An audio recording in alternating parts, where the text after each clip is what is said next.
everyone, and welcome to another Tuesday evening here with us on our YouTube channel.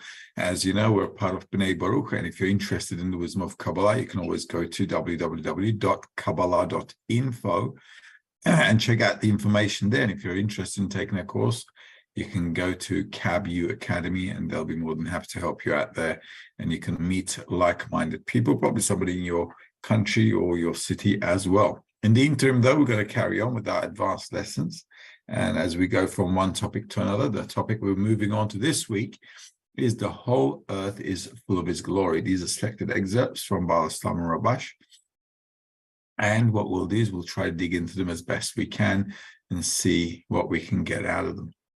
All right, so let's go with the first excerpt. And if you've got any questions, you can shoot them through as usual, and we'll try to clarify what we're reading together.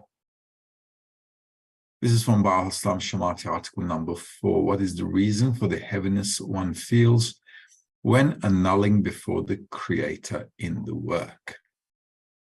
The essence of one's work is only to come to feel the existence of the Creator, meaning to feel the existence of the Creator, that the whole earth is full of his glory. And this will be one's entire work. That is, all the energy one puts into the work will be only to achieve this and nothing else.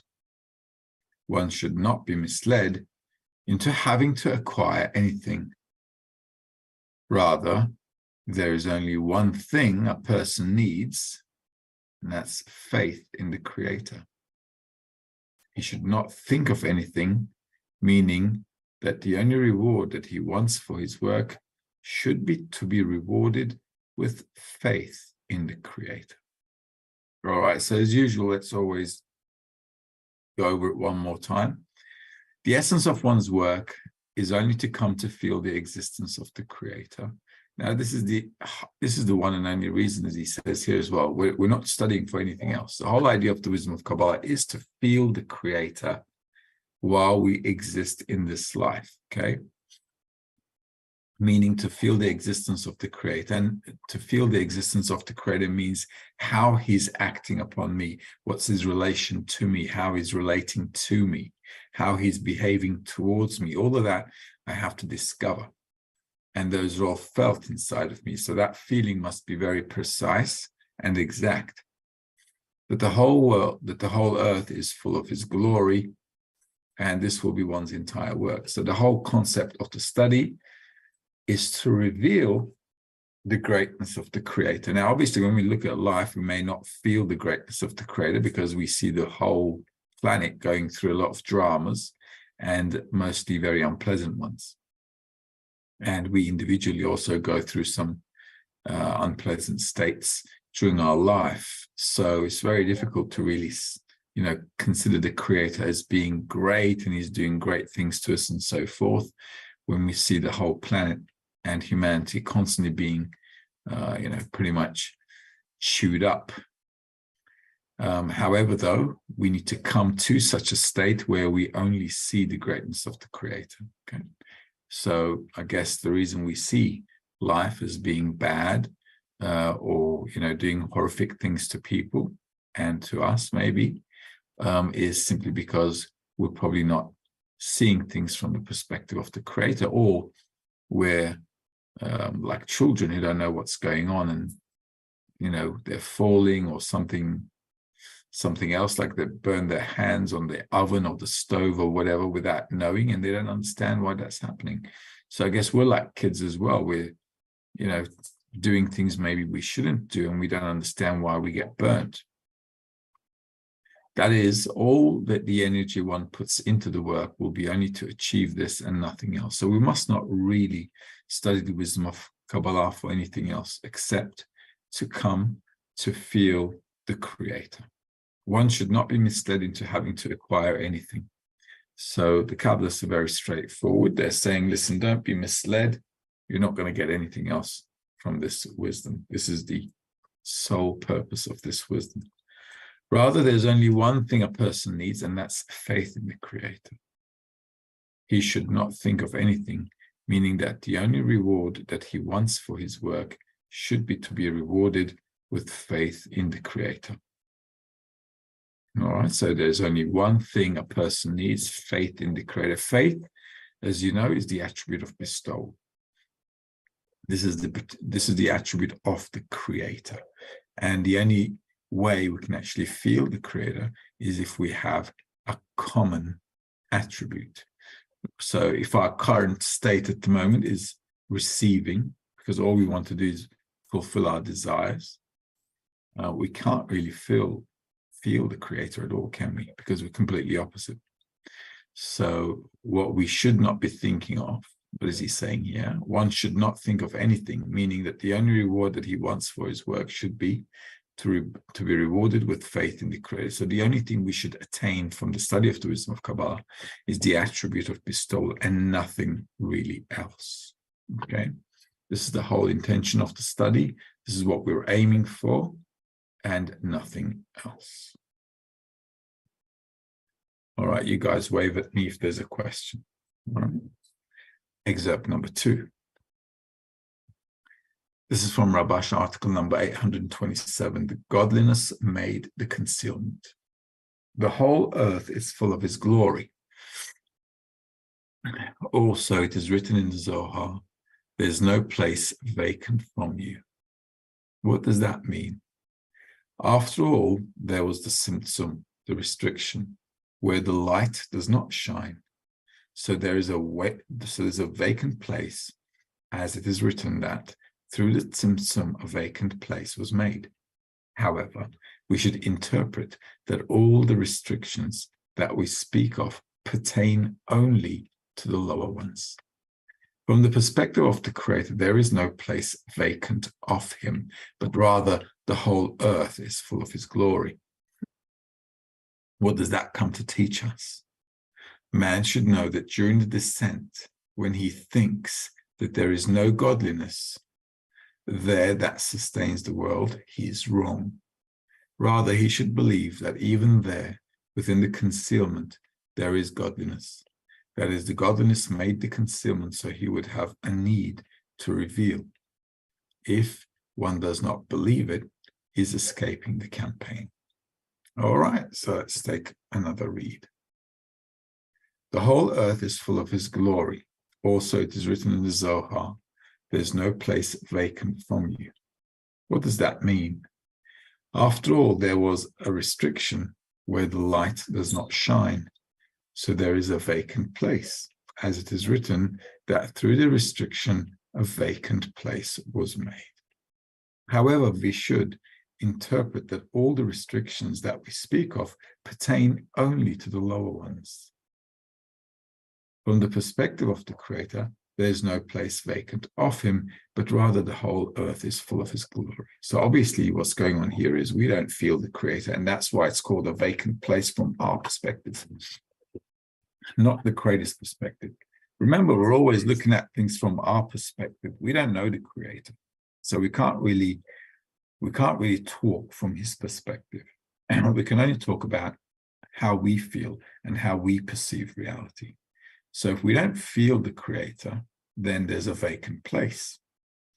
Okay, and that vacant place is important for us because this allows us to build a need to reveal the reason behind everything, which is the Creator. What does that come to teach us? Man should know that during the descent, when he thinks that there is no godliness there that sustains the world, he is wrong. Okay, so there are times when we go through descents, when we go through heavy times. Okay, and as we go through ups and downs, the downs are kind of distancing us from our thought direction. Okay, so our direction in thought is always what? There's none else besides him. He does that. He's good that does good. Okay, obviously when we don't feel that, we're in a descent. So we're away from that thought. So in that state, we're wrong.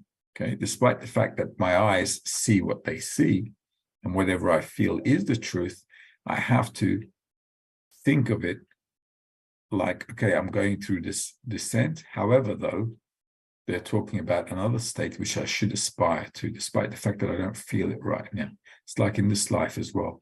I don't know what it's like to be in any profession. Let's say I want to be a pilot, right?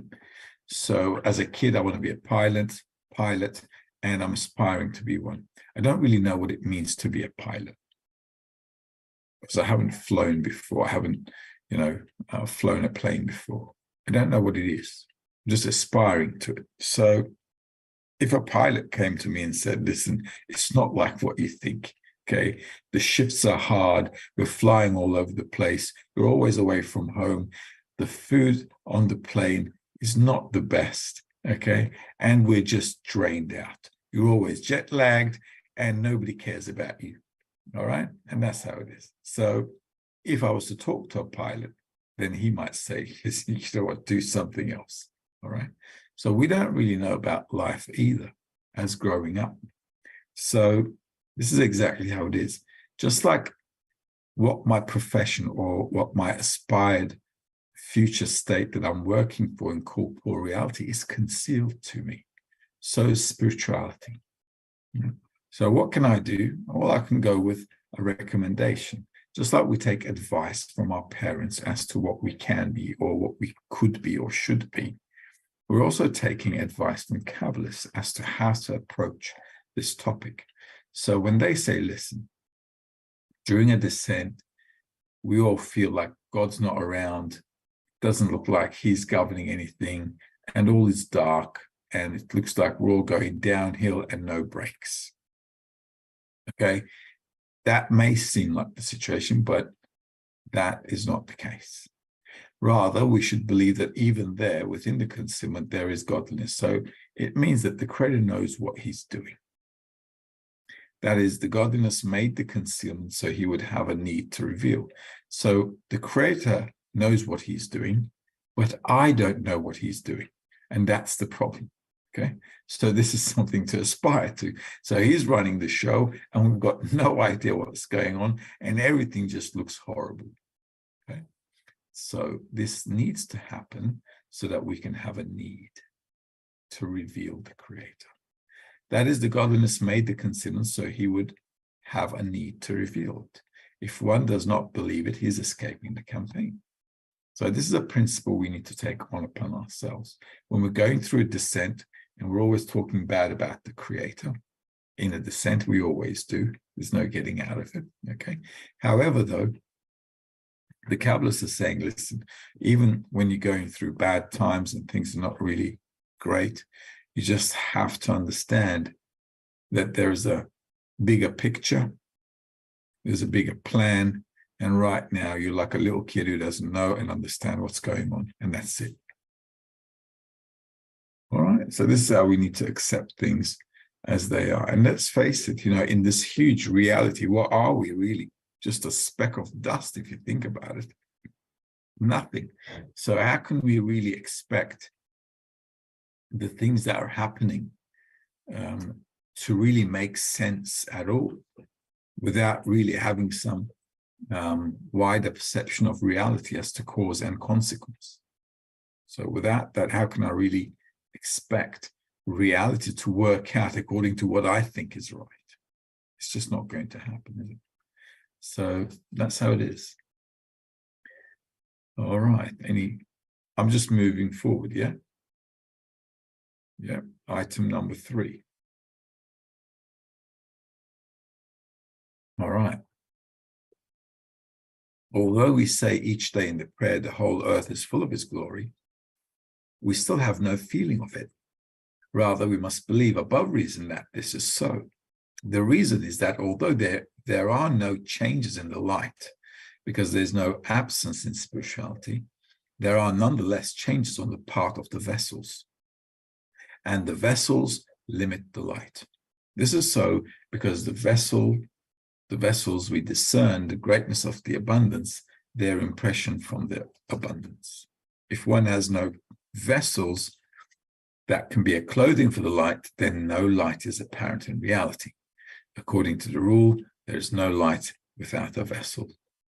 That is, we must know one thing. We can speak of what we attain in our sensations. All right. So let's go through this again.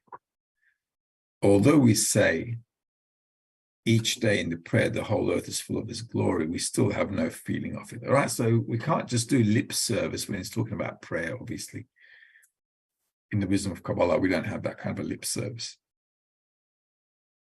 A person needs to pray.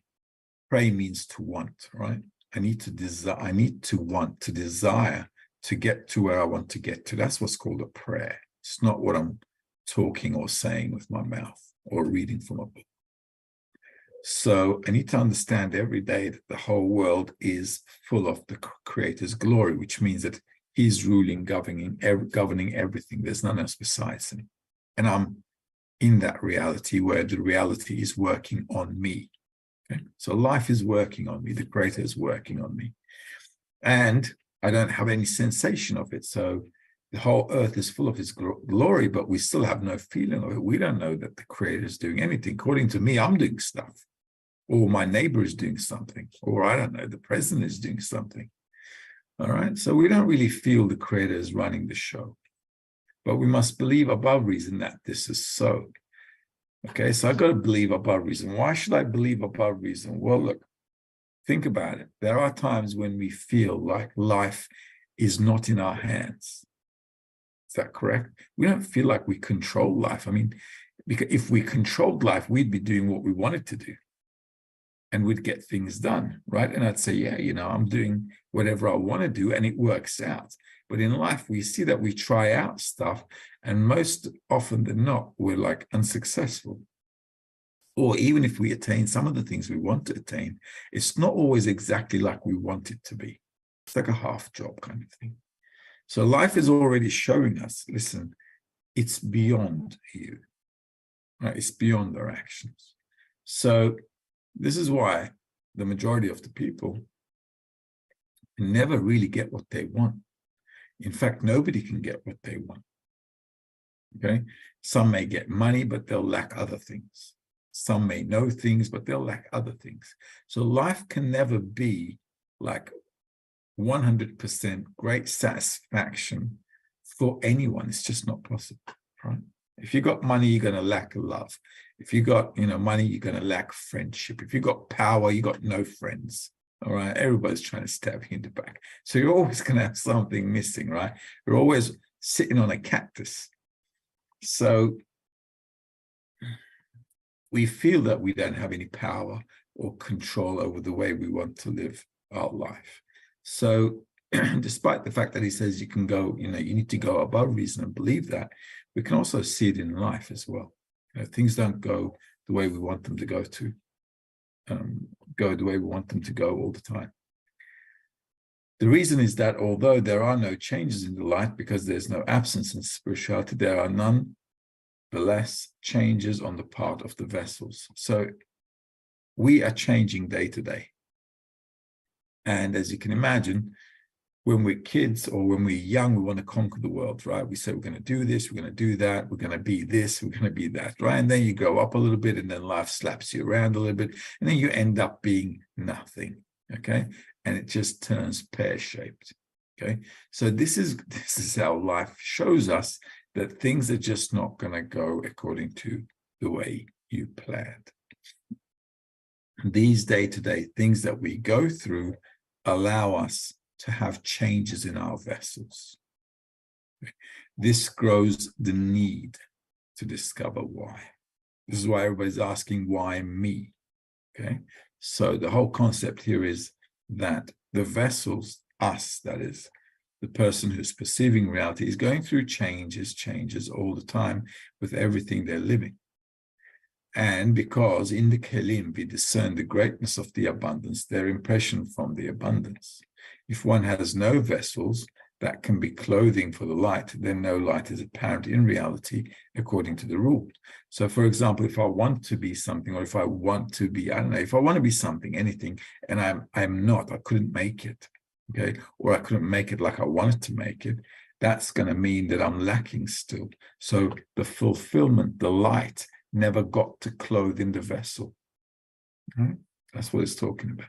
So therefore, if the light is not clothing inside what I wanted, inside the desire, then I'm left with no light without a vessel.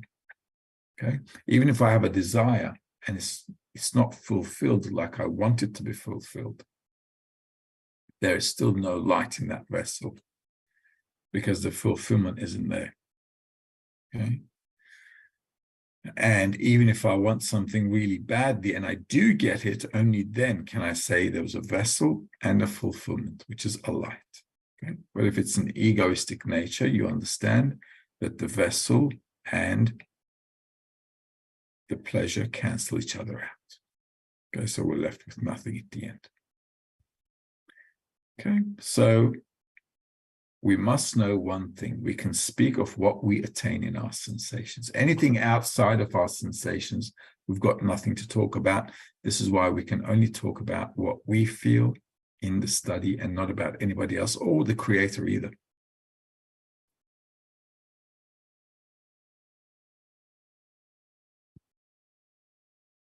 Okay, Rabash, article number 295.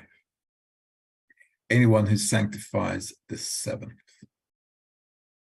When one achieves the degree of wanting only to bestow upon the Creator, the restriction is lifted from him, and he sees the world as full of his glory. Then he sees that all this was revealed to him, so he would enjoy it. Hence, once he has obtained the degree of bestowal, meaning obtained the degree where all he wants is only to bestow contentment upon the Creator, he fills himself with all the pleasures that his eyes see. As in the explanation, the whole earth is full of his glory. All right, so that's the state we need to come to. Let's read it again. When one achieves the degree of wanting only to bestow upon the Creator, the restriction is lifted from him, and he sees the world as full of his glory. So the study that we're doing, everything we do in the group, the lessons and so forth, should bring us to want to bestow to the Creator, or at least to get rid of or to escape from our evil inclination, which is called the Exodus of Egypt. Okay, so we need to be at least in that state where we discover the state we're in, our egoism, to such a depth that we just want to get away from it, run away from it. And that's also actually wanting to bestow, because we don't want to be egoists, right? So we want to get away from that evil inclination. Then he sees that all this was revealed to him, so he would enjoy it. Okay, so once we get to that, we understand the Creator's intention behind everything we went through. So this is called attaining the root of the branches. Okay, otherwise, we're living here, only the consequences. So if we are living in this world, only the consequences, every time we go through a drama, we ask the question, why me? Why did that happen? Okay, so by attaining spirituality, we elevate ourselves to the place of the reason for what happened. And that's what's revealed to a person. So then a person understands why the Creator actually took him or her through this whole process with all the ups and downs, all the, I don't know, the good, the bad, the ugly, whatever you want to call it, right? Everything that we went through, the Creator took us through all those steps in order to bring us to that point where we could reveal everything. Hence, once he has obtained the degree of bestowal, meaning obtained the degree where all he wants is only to bestow contentment upon the Creator, he fills himself with all the pleasures that his eyes see, as in the explanation, the whole earth is full of his glory. Obviously, when you're there with the intention to bestow, you can receive whatever you like, okay, in order to bestow that. And that's the whole purpose of creation, that a person should actually attain everything that the Creator has. And this is also what the Creator wants as well. Why? Because if his attribute is bestowal, then he'll want to give everything, because there is no 99.99% in bestowal. If you're going to be, it's the full Monty, and that's it, everything. All right. Okay. Item number 5. Well, we've got something. Okay, so let's take a look. We've got Ingrid's asking, how to find the motivation to go on with Kabbalah and group work if one is in a descent. This is really a nice question. There are a few things we can do. One of them is if I have a group, and if the group is good,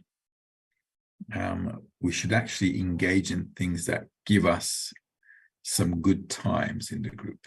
All right. Now, a lot of the times when we study the wisdom of Kabbalah, we're always studying, right? And it's like we don't do anything to have fun. Okay, so we recommend all the time to go out, have a meal, go for a picnic or whatever. You know, you got to make the process of spirituality fun. And if you're not doing that with the 10, it's a bit of a problem, because you know, sooner or later, you're just going to get drained out. Very difficult to keep motivation in the wisdom of Kabbalah if you don't have a group that is making the process a bit of fun. So having meals with the guys, going out, to picnics, and I don't know, whatever you guys want to do or like to do. In Australia, we used to head down to the beach, spend the weekend on the beach, and, still go to the morning lessons, stay on the beach, have fun, fires there, here and there, barbecue. Everyone was like enjoying the whole process. And we've got morning lesson, right? And during the meals or whatever we do, we're reading something, talking, playing ball on the beach or whatever. All right. So if you make the process fun, you can stick it out. Okay. But if you don't, it's going to be like, it's going to drain you out. Okay. So that's one way of doing it. The other thing is, from all the studying of the texts that we do, from all the articles that we read, I think we can, if we're diligent about it a little bit, I think we can intellectually at least understand that there is a meaning to life. Okay? If I intellectually understand that there is a meaning to my life and that this needs to be attained, then it's like going to a job that you understand you need to go to work, okay, despite the fact that you don't want to. Okay, does that make sense? So intellectually, I have to make sense of why I'm studying. And if the meaning of life, according to the wisdom of Kabbalah, resonates in you, I think that's a good base as well. Because I've always looked at a lot of, every time I go through a descent, I look at the study of the wisdom of Kabbalah in a logical sense, that I've got a purpose in life, and this has to be done. Okay, it's like going to school. I got to finish this. I started it. I got to finish this. It's like starting a job. I've got to see this through. Okay, and if I can intellectually settle that in and understand that the purpose of life is to have a higher level of perception beyond this narrow life we're living right now, then I can convince myself that this has to be done. I don't have to like it, but I've got to do it. Same with my job. All right. Sometimes, I don't know if you've got kids, sometimes kids can be draining, right? Sometimes you want to run away. Okay. But you can't run away. It's just how it is. So what can you do? You can't sell them. You can't kick them out. Okay. So that's just how it is. So you understand that you got to take care of them. You understand they're growing and it requires patience, and you just have to buckle up. And same, I think, with this. So on the one hand, we have to have an understanding that life has a purpose, and it's good if we see it through. Second of all, the group should really, make the process fun, give me the boost, the energy, and so on. I think that's the way to go. Also, as you can see here, we've got every Tuesday night, right? So we started doing these Tuesday nights several years ago to build up the Africa group. Okay, as you can see, I can't get myself out of it. I'm still doing the Tuesday nights. Okay, I'm trying to run away, but like we've got into this routine. I can't run away. Okay, so taking on some kind of responsibility allows us to carry on. So I do a lot of work in dissemination as well. And we've got a lot of guys doing dissemination work as well. And over time, we connect as well. So the guys who are helping with dissemination, they can't leave either because they'll feel bad to me. Okay. They'll feel like they cheated on me or betrayed me. So they can't run away either. They'll feel really bad. Okay. And that's not a bad idea. So it's not a bad idea because a person doesn't want to feel bad. So when I'm disseminating, and we've got friends who help me disseminate as well, it keeps us all together. It just keeps us together, and we just understand this is our life now, and we've got to attain the Creator. So, so that kind of responsibility adds on.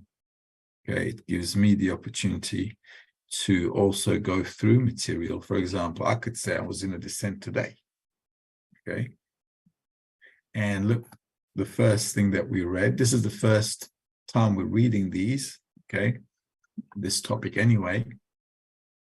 And it's like the first excerpt we read is like talking to me straight away. Okay, so if we do work, the text talks to you. The study gives you answers. So immediately, what did we read today? The first article is, what is the reason for the heaviness one feels when annulling before the Creator in the work? All right, so let's say I was going through that today, and what a coincidence, we're reading about it today. Okay, obviously there's no coincidence, but if you put some work into it, you see that the system helps you out. Okay, they pick you up and they explain things to you, and then you can get back into motion. So this is why it's very important to like keep rolling. You got to keep those wheels rolling and move forward. Now, there's a question from last week from Ingrid. Should one imagine to oneself that Creator loves her? It's not a bad idea. That's not a bad idea. But at least we can think so. Okay, even if we don't feel it with the ups and downs in life. But if you think about it, right? If you think about it, when we have loving parents, they give us hugs and kisses and so on, but they scold us as well. They scold us too. And it's for our own good. Otherwise, we cause harm to ourselves. So on the one hand, we get both attitudes from our parents, the good and the bad, because they need to make sure we're aligned in some kind of a behavioral pattern. We can't run wild, do whatever we want to do. And that kind of gives us the correct way of growing up. So same with the Creator as well. So despite the fact that I don't have a good day every day, it still allows us to discern that, well, you know what, according to this, even though I'm going through this descent, there's still love behind it because I can use this situation to move forward a little bit more. In every situation that I find myself in, whether it's a good state or a bad state, there's something to take from it, especially the bad ones. Because when we're in a good feeling, we don't really think. Our brain kind of like stops functioning. We're in a good mood and we're like on a buzz, So, but if I'm in a descent, then immediately I start to think about, well, why? What do I need to do with this? How am I going to use this to move forward? So going through a tougher time actually intellectually stimulates us more to think about what we need to do and how we need to do it. And that can only happen, like I said, if we've got an environment that supports us, facilitates us, if we've got a study environment where I'm learning from the text about everything that's happening to me. And despite the fact that I may not see the good in the descent I'm going through right now, there's always something in the future which I can relate to the past and say, I learned this from that. So it requires a bit of patience, our path, actually. But that's not a bad way to go. We should always think that the Creator really loves us and he wants to bring us to a really good state. And we should really aspire to grow up and understand why he's doing what he's doing by elevating ourselves higher in consciousness. Patricia's asking, if a person faces rejection, does that mean one hasn't really obtained a true desire to bestow to the Creator? Well, yeah, it means we need a bit more desire, a fuller one, a bigger one, a greater one. And we need to work on it. Yeah, we need to work on it. And we do have those moments that come and go. Some days you really feel like you want the Creator, da, da, da, da, da. And then the next day you don't even think about him for a second. And then you're thinking, I haven't thought about him all day. And then you go back to the next day, you're thinking here and there. So we're going through these states all the time, but these are good for us to clarify every situation.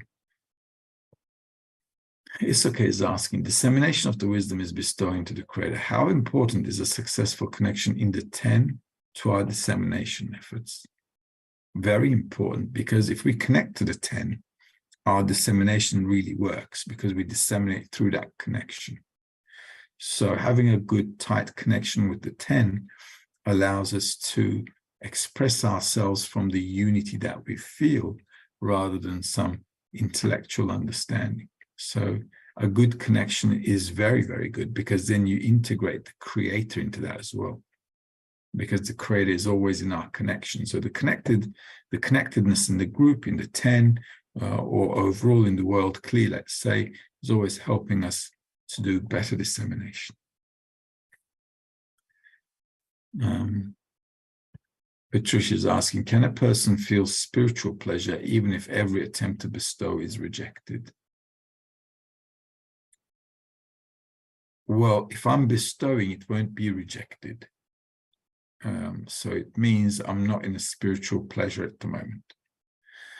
Okay, a person in a spiritual pleasure means I'm getting pleasure from bestowal.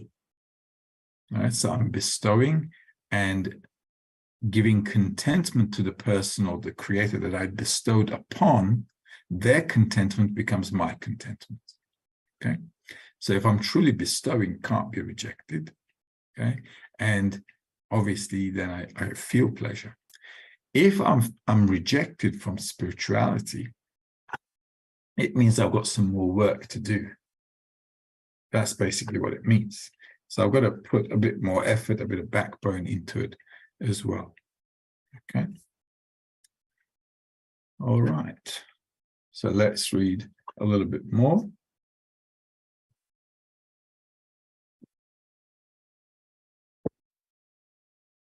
Where are we? Number 4 or number 5? Number 4.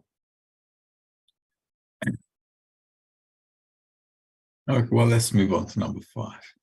Rabash article number 17. What is the prohibition to greet before blessing the Creator in the work? Although we say each day the whole earth is full of His glory, there is still concealment on it. So we must believe it. Yet, as long as one has not corrected one's actions to work in order to bestow, we do not feel it. Instead, it depends on man's work in obtaining the vessels of bestowal. To that extent, the restriction departs, and he begins to feel the existence of the Creator. This is all of our work to achieve equivalence of form called adhesion with the Creator. All right, let's read the second time. Although we say each day the whole earth is full of His glory, there is still concealment on it. So we must believe it. So even if I haven't attained anything, if I have partial attainment, I still say, there is still concealment because I haven't revealed the whole lot.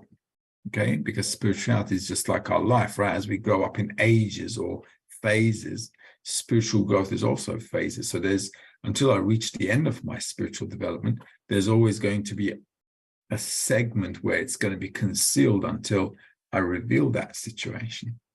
So even if I'm at the 0 level, got no spirituality at all, I need to believe that the earth is full of his glory. Look, also, if you're finding it difficult to believe, if you just look at reality, right? Take the human aspect out of what you see, okay, in the whole world, and look at the beauty of creation, right? You can still say, you know, there is glory in creation, right? You see how beautiful the world is, the galaxies, you know, the planets, the stars, the oceans, the forests, and everything is just great.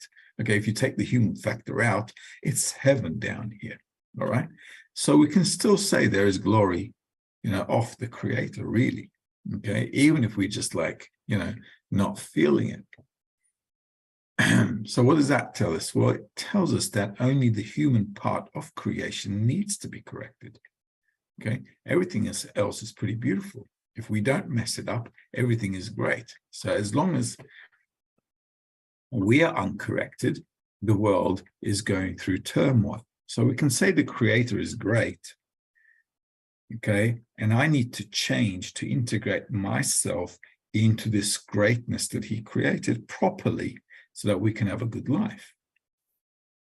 Yet, as long as one has not corrected one's actions to work in order to bestow, we do not feel it. Okay, and this is important because actually, despite the fact that when you look at reality, it's a great creation, what we want to feel in the wisdom of Kabbalah is the Creator, right? At the end of the day, like we read in the first excerpt, the whole idea of the study is to feel the Creator. I need to get to that state where I have a connection with the Creator. Instead, it depends on man's work in obtaining the vessels of bestowal. To the extent the restriction departs, to that extent the restriction departs, and he begins to feel the existence of the Creator. This is all of our work to achieve equivalence of form called adhesion with the Creator. Okay. And that we can only do by bestowing towards others.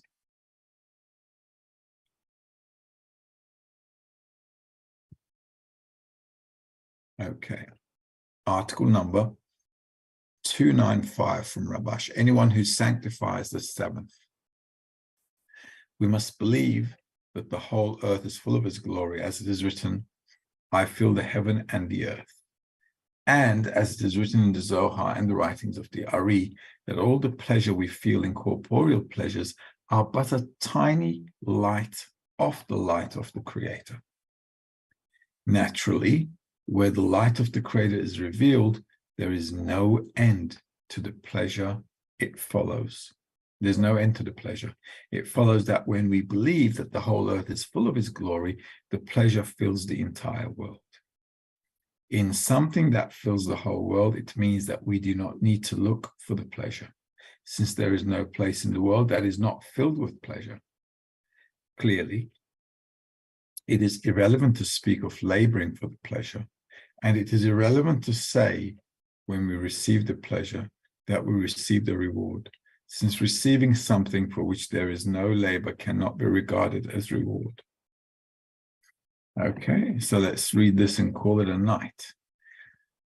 We must believe, again, he's saying in all the excerpts we got tonight, is we must believe, all right? So we must come to a state where we believe. Okay, that's what really he's trying to tell us. We need to get to a state where we believe that the Creator is good and He's doing good and everything is working out in reality perfectly, and I should also feel that perfection. The whole earth is full of His glory, as it's written, I fill the heaven and the earth. And as it is written in the Zohar and the writings of the Ari, that all the pleasure we feel in corporeal pleasures are but a tiny light of the light of the Creator. So obviously we need pleasure to stay alive.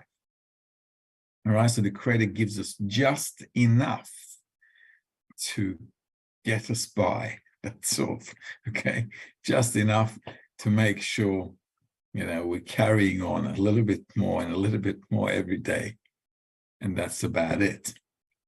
Naturally, where the light of the Creator is revealed, there is no end to the pleasure. It follows that when we believe that the whole earth is full of His glory, the pleasure fills the entire world. So we should get to a state of perfection where we always feel that life is perfect and great. If something that fills the whole world, in something that fills the whole world, it means that we do not need to look for the pleasure, since there's no place in the world that is not filled with pleasure. Clearly, it is irrelevant to speak of laboring for the pleasure, and it is irrelevant to say when we receive the pleasure that we received a reward, since receiving something for which there is no labor cannot be regarded as reward. Okay.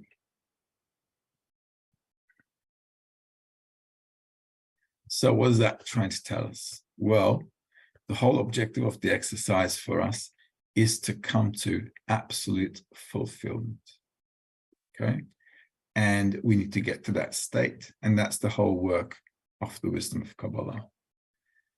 So what is he saying? Clearly, it is irrelevant to speak of laboring for the pleasure, and it is irrelevant to say when we receive the pleasure that we received a reward, since receiving something for which there is no labor cannot be regarded as reward. So once we feel the presence of the Creator, once we have a connection with the Creator, we will not feel like we actually labored for it, but we received it from the Creator like a, I don't know, like a gift kind of thing. Obviously, at this state, when we're working for it, when we're working to elevate ourselves for it, we're in this effort called exertion. But when a person gets there, he doesn't really feel like he exerted any effort to get there. And the reason possibly they say that is because compared to the effort that we give in order to attain the Creator, the pleasure is much, much, much, much more. So when they make a comparison, it's like a drop in the ocean. So what we did really doesn't sum out to a lot compared to what we get. So a person's always feeling like he didn't really do the labor and it was just coming his way anyway. All right, well, let's hope we feel that way. Well, we have a question. What is bestowing towards others? Well, for us, bestowing towards others is helping others so that they can also advance in spirituality. Because the Creator wants us all to get to a higher level of perception. The Creator wants us to reach perfection. So by helping others to reach there, in my 10 in the group, I'm bestowing to the Creator because I'm actually helping out towards what He wants. Bestowing to the Creator means I'm fulfilling His desire. And His desire is to attract all of us to Himself, to perfection, to a higher level of existence. So whatever I do in that direction, it's bound to be bestowal to the Creator. Does that make sense? Logical, right? Same thing in this life, okay? If I see somebody in need and they want to, achieve something, they have a desire for something, and I help them do it, I'm bestowing to them. So if we look at it from that perspective, this is the only bestowing that we can really do, because everything else the Creator planned out anyway. So our participation in bestowing is to help others to raise themselves towards bestowal as well. I hope that makes sense. In the interim, we're going to love you and leave you and hook up next Tuesday, hopefully, if all goes as planned. Have a good night or a good day. All the best.